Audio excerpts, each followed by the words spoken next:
What's up guys, and welcome back to my aggressively average channel, once again bringing you consistently mediocre content. Before we begin, I ask that you go ahead and subscribe to my channel and hit the like button or dislike button on this video. And welcome back! You thought you got rid of me? Thought I wasn't hurling more content onto the internet? Well, think again. Today's video is going to be a little bit different than the others, so if you haven't seen any of my content, I usually make film reviews on newer movies, but today I'm going to try something just a little bit different. For those of you who know me, and I don't know how many people I know actually watch these videos, but for those of you who know that I'm quite a fan of a dude by the name of Ryan Gosling. And nothing crazy, I mean, he makes good movies. He makes good stuff. He's talented, good looking dude, and a great actor.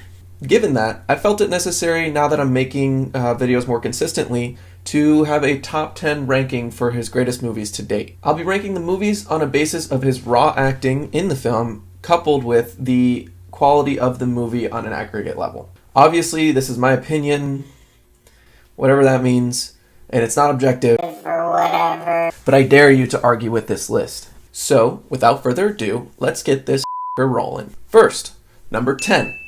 The Ides of March. Ryan Gosling's character is a promising young but naive press secretary. He quickly learns just how dirty politics can get, and he succumbs to the temptations of an intern. Oh, Ryan. His performance is nothing short of convincing, as he navigates his way through the f***ed-up world of American politics, backstabbing, and all-around lack of ethical and moral standards. There is a mountain of twists and sharp dialogue. If you like political dramas with dark and eerie undertones, then this is the movie for you. This movie narrowly clawed its way into the top 10, but made it there because of its compelling story and role complementing Ryan Gosling's calm and collected demeanor in high-pressure situations. Coming in hot at number 9, The Big Short.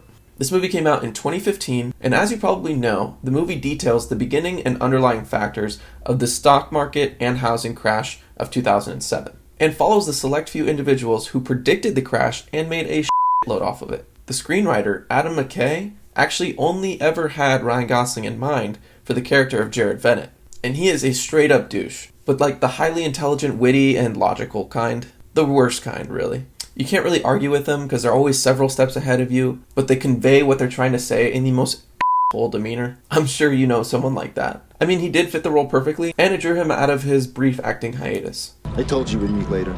Unfortunately, it's in a place like this, which I would never be. I never hung out with these idiots after work, ever. I had fashion friends.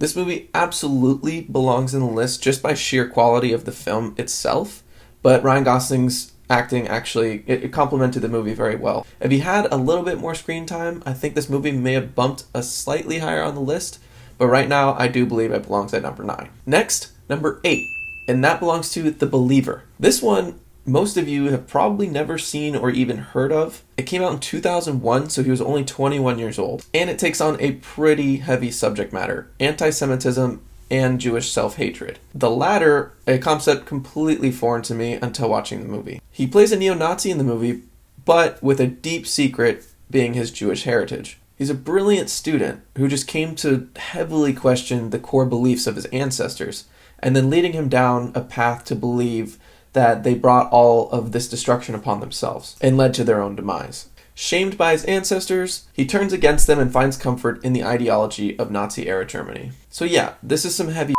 but this movie actually provided him an opportunity way early into his mature acting career to prove that he is capable of taking on a role this challenging with this type of subject matter completely serious. Judaism, it's like a sickness. This movie belongs at number 7, equal parts due to his performance and the uniqueness of the plot and how well it was written and portrayed. There aren't really any other movies like this. I mean, you could call American History X similar, but not even really that close. And I can't really think of any other movies that tackle the concept of Jewish self-hatred as well as this, or really at all. And there definitely aren't any with this type of elegance. Number 7, Blade Runner 2049. This movie came out in 2017, and is definitely one of the more difficult ones to describe. Obviously, it is the sequel to the original Blade Runner, and it's probably a concept you're relatively familiar with. Ryan Gosling plays a character named Officer K, a Blade Runner who is in search of Officer Decker, Harrison Ford from the first movie, thinking that he might be his father. A lot like the first movie, this one tackles the idea of rights of replicants of artificial intelligence and what really makes something alive, whether or not they're human or they're a robot. This movie is unlike pretty much anything else that's out there. The use of color, the shot composition, and insanely stimulating use of sound helped bump this up to number 7.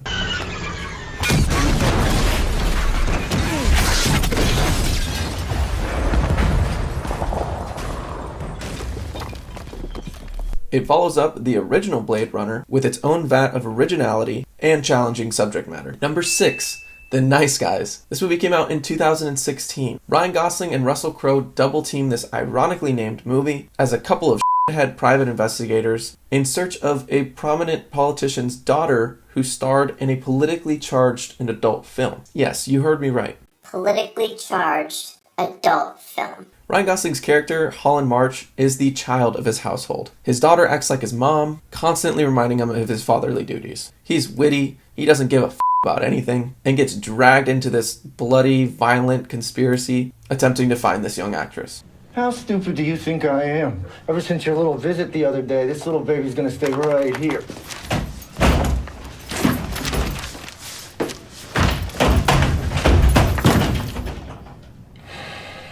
This belongs at number 6 because it's actually the only comedy that Ryan Gosling's ever done, as in a true comedy. Comedy then drama, rather than drama then comedy. And it's weird to think that this is the only one he's done, but if you do a little research, you'll find that it is true. So that's all for this one.